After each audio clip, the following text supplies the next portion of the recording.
صدقۃ الفطر سرسایہ د امام الائمه امامنا امام اعظم ابو حنیفه رحمه الله پنځ باندې اعتقادا واجب ده او عملا د دې حکم په شان د حکم د فرض ده. د مکی معظمه په کوسو کې نبی کریم صلی الله علیه وسلم صحابه کرام د دې اعلان د پارولېګل د حدیث مبارکات ترمذی شریف کتاب الزکات کې موجود ده او مشکات المصابیح په کتاب الزکات صدقۃ الفطر په دریم فصل کې دا حدیث نقل کړی دی چې الا ان صدقۃ الفطر واجبه علی کل مسلم ذکر او انثى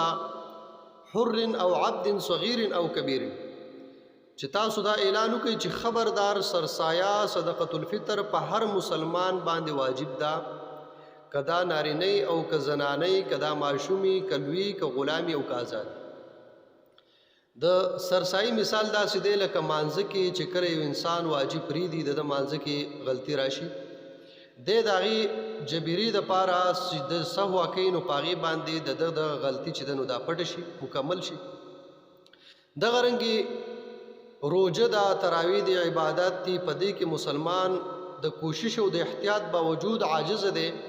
د دنه پکې کمزورتیا راځي چې څنګه د روژې حق نو هغه شان دی داغه حق چې دین ادا نکي، نو د دې سرسایي په وجه باندې با د دغه کمزوري په دغه رمضان په د عبادتو کې په د روزو کې راغلي، د دې په برکت باندې د دې په وجه باندې هغه پوره کیږي. دغه رنګي په بخاری شریف په کتاب الزکات کې حدیث موجود دی چې نبی کریم صلی الله علیه وسلم صدقۃ الفطر لازم کړی د په هر مسلمان باندې، کاغه ازادي او کاغه غلامی، کاغه ماشومی او کاغه لوی، کاغه نارینه او که زنانه. دی بدا د اختر د مانځنه مخکې ادا کړي، کچا په روژه کې ادا کړه یا په د آخري عشره کې ادا کړه یا د اختر نه یو څو ورځې مخکې ادا کړه نو هم جایز دی.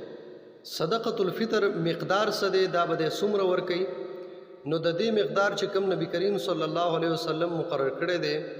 ابو داود شریف کتاب الزکات کې د حدیث موجود دی. عبدالله ابن عباس رضی الله عنهما د بصری په منبر باندې د رمضان مبارک په اخره کې دا خطبه و فرمایله چې فرض رسول الله صلی الله علیه وسلم هذه الصدقه صاع من تمر او شعير او نصف صاع من قمح، چې نبی کریم صلی الله علیه وسلم یو صاع د کجورو او د وربشو نه مقرر کړی دی چې دا غي نه درنیم سیر راځي، او د نیم صاع د غنمونه یا د اوړونه یا د دې قیمت څوک ورکوي نو نیم صاع به ورکوي چې هغه په کم 2 سیر دی. دا په هر یو نارینه، زنانه، ماشوم او لوی او په آزاد او په غلام باندې نبی رسول الله مقرر کړی. اوس د کور مشر چې دی نو په ده باندې د خپل اهل و عیال د نابالغه اولادو سرسایه ورکول دا واجب دی، او چې کم د بالغ اولاد دی نو که د هغوی د طرف نه هم د صدقه ورکړه، سرسایه ورکړه، نو دا بالکل جایز دی استحسانا. چې کم در مختار کې مسله ذکر ده چې ولو ادى عنهما اجزاء استحسانا،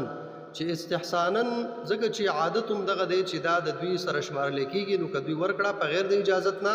نو دا هم جایز ده. او که چرته د بل چا د طرف نه اهل عیال نه علاوه یا اهل عیال د رور طرف نه یا چې کوم دی نو بهر ملک مقیم مسافر د هغوی د طرف نه دلته څوک سرسایه ورکوي نو د هغوی نه اجازت اخیستل پکې لازمي دي. که د هغوی نه اجازت وانه غسته نو سرسایه نه ادا کېږي.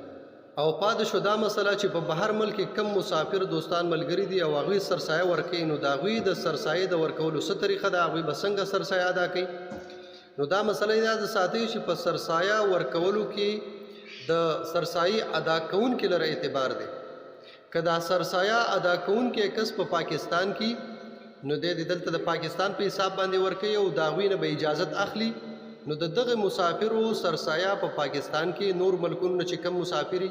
نو په خپل ملکونو کې هم د هغوی سرسایه ادا کېدی شي، او که هغوی هلته ورکوي نو هلته هم ورکولی شي، خو د دواړو حکمونه جدا جدا دي. که په پاکستان کې څوک د هغوی دپاره ورکوي او د هغوی د اهل عیال دپاره ورکوي نو اول دا چې د هغوی نه به اجازت اخلي، ځکه په غیر د اجازت نه د بالغو سرسایه دا نه ادا کېږي، نو بیا به د خپل ملک په حساب باندې ادا کوي چې دلته څه حساب وي. او کنه دا ادا کوونکي چې کم په در مختار